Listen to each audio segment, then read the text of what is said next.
നല്ലോണം അധ്വാനിക്കണം, നല്ല വരുമാനം വേണം, ജീവിതമാർഗം എപ്പോഴും ഉണ്ടായിരിക്കണം. ജീവിതമാർഗത്തെ മൂന്നായി തരംതിരിക്കാം. ജീവിതമാർഗത്തെ, ഉപജീവന മാർഗത്തെ മൂന്നായി തരംതിരിക്കാം. ഒന്ന് കൃഷി, മറ്റൊന്ന് കച്ചവടം, മൂന്നാമത്തേത് കൈത്തൊഴിൽ. ഉപജീവന മാർഗം മൂന്നെണ്ണാണ്. ഒന്നാമത്തേത് കൃഷി. അമ്പിയാക്കളെ കുറേ ആൾക്കാരെ പരിശോധിച്ചാൽ കർഷകന്മാരാണ്. ഒരുപാട് അമ്പിയാക്കൾ കർഷകന്മാരായിരുന്നു. സക്കരിയ നബി അലൈഹിസ്സലാം കർഷകനാണ്. ബഹുമാനപ്പെട്ട സയ്യിദുനാ ഇബ്രാഹിം അലൈഹിസ്സലാം കർഷകനായിരുന്നു.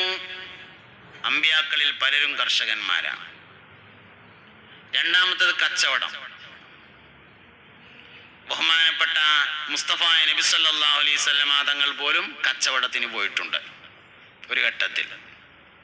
സിദ്ദീഖ് റളിയല്ലാഹു അൻഹു ഞാൻ പറഞ്ഞു, ഉമർ ഖത്താബ് റളിയല്ലാഹു അൻഹു പറഞ്ഞു കച്ചവടം. മൂന്നാമത്തേത് കൈത്തൊഴിൽ, അധ്വാനം, കൈത്തൊഴിൽ. എന്തെങ്കിലും ഒരു തൊഴിൽ എല്ലാവർക്കും അറിയണം. വയത് തൊഴിലല്ല. ഞാൻ എവിടെയെങ്കിലുമൊക്കെ ക്ലാസ് എടുക്കാൻ ചെന്നാൽ ആൾക്കാർ ചോദിക്കും, നിങ്ങളെവിടെ ജോലി ചെയ്യണതെന്ന് ചോദിക്കും. എനിക്ക് ഈ പണി തന്നെ കഴിഞ്ഞിട്ട് ഒഴിവില്ല, എന്നാലും ചോദിക്കും എന്ത്, നിങ്ങളെവിടെ ജോലി ചെയ്യണത്. അപ്പം ഞാൻ പറയും കൊളമംഗലം പള്ളിയിലെ ഖത്തീബാണ്. അപ്പം ചോദിക്കും അതിന് നിങ്ങൾക്ക് എവിടെ ഒഴിവുണ്ടായത്. എന്നാലും അത് പറയോളം ചോദിക്കൂല നിങ്ങൾക്ക് എവിടെ ഒഴിവെന്ന്. കൊളമംഗലം പള്ളിയിലെ ഖത്തീബാണ്. പോലീസുകാർ കയ്യാട്ടി എന്ന് വിചാരിച്ചോളി വണ്ടിക്ക്. അല്ലെങ്കിൽ നമ്മളൊരിക്കലും ഇങ്ങനെ നടന്നു പോകുമ്പോൾ ഒരു പോലീസുകാരൻ തടുത്ത് രാത്രി, എന്താടാ എൻ്റെ പേരിന്നതാ, എന്താ എനിക്ക് പണി? ഒരു പണിയില്ല. എന്നാൽ കേരള വണ്ടിയിൽ അറിയും ഒരു പണിയില്ലേ. ഒരു പണിയില്ലാത്തവനൊന്നിനും പറ്റൂല, അതന്നെ സംഗതി.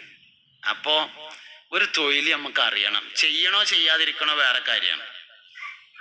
എന്തെങ്കിലും ഒരു പണി അറിയണം. എനിക്ക് ഡ്രൈവിങ് അറിയാം, ഒരു പണി എന്തെങ്കിലും എല്ലാവർക്കും അറിയണം. ടൈലറിങ് പറ്റും. നൂൽ നൂറ്റതും മുന ഹവ്വയാണ് ആദ്യമായി, അതുകൊണ്ടു വസ്ത്രം നെയ്തതും നബി ആദമായി. ആദം നബി അലൈഹി സ്വലാം ടൈലറായിരുന്നു.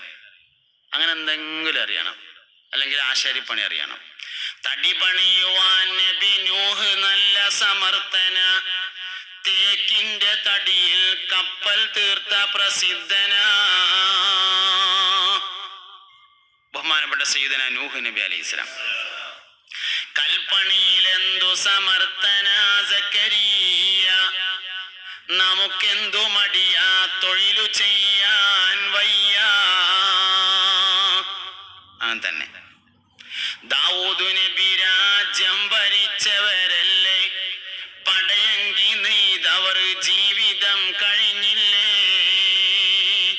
ഇരുമ്പുപണി, പടയങ്കി ഉണ്ടാക്കുക പറഞ്ഞാല് ഇരുമ്പ് കൊണ്ട് നൂലുണ്ടാക്കിയിട്ടാണ് പടയങ്കി നെയ്യ. കൊല്ലപ്പണിയായിരുന്നു സയ്യിദുനാ ദാവൂദ് അലൈഹിസ്സലാം. ലോകം ഭരിച്ചവരാ സുലൈമാനുൻ നബി, അവർ വട്ടി നെയ്ത ജീവിതം യാ സാഹിബി. വട്ടി സമം കൊട്ട, കൊട്ടയുണ്ടാക്കിയിട്ടായിരുന്നു സുലൈമാൻ നബി അലൈഹി സ്വലാം ജീവിച്ചിരുന്നത്. അപ്പൊ എന്തേലും ഒരു പണി അറിയണം, അല്ലെ പോലീസ് വണ്ടി കയറിക്കോളെ. അധ്യാപനം തൊഴിലല്ല, സേവനമാണ്. അതിനെന്തേലും കിട്ടിയാൽ അത് ഹദിയാന്റെ ഗണത്തിലേ പെടുള്ളൂ. അധ്യാപനം എന്ന് പറയുന്നത് തൊഴിലല്ല. ശരിക്ക് തൊഴിൽ വേറെ വേണം. ആവശ്യമില്ലെങ്കിൽ ചെയ്യണ്ട, ആവശ്യം ഉണ്ടാവുമ്പോൾ ചെയ്യാൻ. അപ്പൊ എന്തെങ്കിലും ഒരു തൊഴിൽ അറിഞ്ഞിരിക്കണം. തന്നെ അനക്കെന്താ പണി, എന്ത് പണി അനക്കറിയാം എന്ന് ചോദിച്ചാല് എനിക്കിപ്പോ എന്താ പറയാ, അങ്ങനെ ഞാൻ തന്നെ അങ്ങനെ ആലോചിച്ചാണ്ട് നിൽക്കരുത്. എന്തെങ്കിലും ഒരു സംഗതി, എന്തെങ്കിലും ഒന്നുമില്ലേ കമ്പ്യൂട്ടറുമ്പോൾ മാടാനെങ്കിലും, എന്തെങ്കിലും ഒരു തൊഴിൽ, മൈക്ക നേരാക്കാനെങ്കിലും, ലൈവ് വിടാനെങ്കിലും എന്തെങ്കിലും ഒരു പണി നമുക്കറിയണം. എന്തെങ്കിലും ഒരു പണി. അപ്പൊ ഓരോരുത്തരും അവനാനോട് ചോദിക്കും, എനിക്കെന്താ ഇപ്പൊ പണി? അധ്യാപനമല്ല, വഅദ് തൊഴിലല്ല, ഇമാമത്ത് തൊഴിലല്ല, ടീച്ചറാകുക എന്നുള്ളത് തൊഴിലല്ല.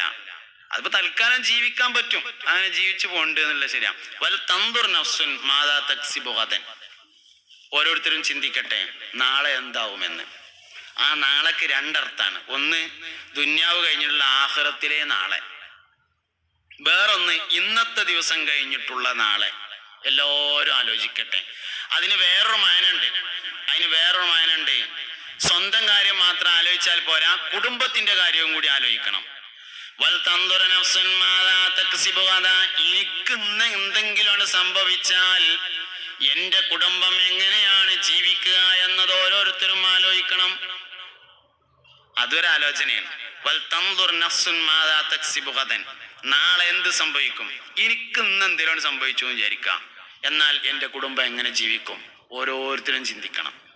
ഒരു നല്ല മെറിറ്റിന്റെ തുന്നൽ മെഷീനെങ്കിലും വാങ്ങിക്കൊടുത്തിട്ട് തുന്നാൻ പഠിപ്പിച്ചിട്ടുണ്ടെങ്കിൽ മാക്സെങ്കിലും അടിച്ചങ്ങാണ്ട് അവർ ജീവിച്ചു കൊള്ളും എന്ന ഒരു സമാധാനെങ്കിലും നമുക്ക് വേണം. അല്ലെങ്കിൽ കുറച്ച് നാടൻ കോഴികളെങ്കിലും വാങ്ങിക്കൊടുത്തിട്ടുണ്ടെങ്കിൽ അതിനെ വളർത്തിങ്ങാണ്ട് കോഴിമുട്ട വിറ്റിട്ടെങ്കിലും അവർ ജീവിച്ചു കൊള്ളും എന്ന ഒരു ചിന്തയെങ്കിലും നമുക്ക് വേണം. അല്ലെങ്കിൽ കുറച്ച് 2-3 ആടുകളുണ്ടെങ്കിൽ ആടുകളെ വളർത്തിങ്ങാണ്ട് പാല് വിൽക്കും ചെയ്യാം, കുറച്ച് കഴിഞ്ഞാൽ കുട്ടികളും വിൽക്കാം, അങ്ങനെ അവർ ജീവിച്ചോളും എന്നൊരു ചിന്ത നമുക്കുണ്ടാവണം. ധനമുള്ളവർ ആടിനെ വളർത്തണമെന്ന് തിരുമുസ്തഫ നബി തങ്ങളും പറയുന്നു. ഫുഖറായിനോടുള്ള ആജ്ഞ കോഴി വളർത്തലാൻ, ഇതു കാണുവാൻ ഇന്നിബ്നു മാജ നീ നോക്കലാൻ. ധനമുള്ളവർ ആടിനെ വളർത്തണമെന്ന് തിരുമുസ്തഫ നബി തങ്ങളും പറയുന്നു സല്ലല്ലാഹു അലൈഹി വസല്ലം. പൈസ ഉള്ളവർക്ക് ആട് വേണം. ഒന്നതി ആടിനെ വാങ്ങാനുള്ള പൈസ പോരാ, ആടിനെ വളർത്താനുള്ള സ്ഥലം കൂടി വേണം. ആരാന്റെ പറമ്പ് പോകാൻ പാടില്ല. കോഴിക്ക് പിന്നെ ആ കുഴപ്പമില്ല. ധനമുള്ളവർ ആടിനെ വളർത്തണമെന്ന് തിരുമുസ്തഫ നബി തങ്ങളും പറയുന്നു. ഫുഖറായിനോടുള്ള ആജ്ഞ കോഴി വളർത്തല.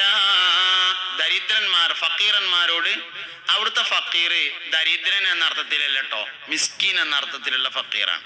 മിസ്കീനും ഫക്കീറും അങ്ങോട്ടും ഇങ്ങോട്ടും ഉപയോഗിക്കാറുണ്ട്, മാറി മാറി ഉപയോഗിക്കാറുണ്ട്.